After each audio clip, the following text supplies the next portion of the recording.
This is my video for exposure control. So first thing we're gonna do is come up top here and we're gonna turn the camera on. Next thing, we are going to want to click this menu button right here. So the menu button, and we are taken to the scroll wheel, scroll up, down, anywhere we want.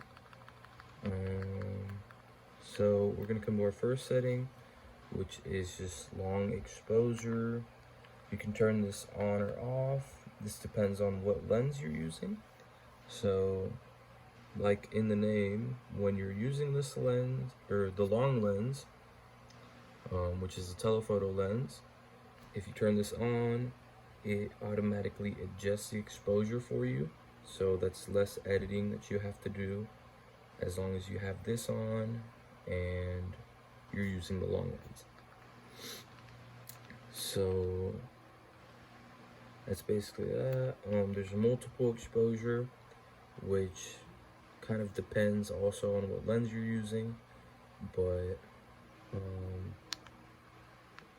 you see, you can't use it right now because of the lens that I'm using, but depending on the lens you use, it switches up the exposure depending on where you are and adjust it automatically, which is also less editing. We also have some more exposure settings. These are just kind of steps for how your exposure is focused through your camera.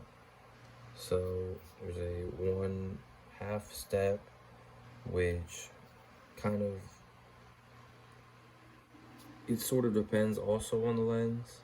So when you take a picture and you're using a certain lens, then basically that just makes it look better on a certain lens other than another lens. Same thing with this top one, it will work better with other lenses. So basically all of the settings for exposure control vary upon lenses, and these are more advanced settings which are good to mess with if you want to just test out other stuff. You have exposure delay mode, which is pretty nice because it makes your pictures darker, because in the name it says exposure delay. You'll take your picture and it'll give it a darker look because the exposure is delayed. And that's all for the exposure settings.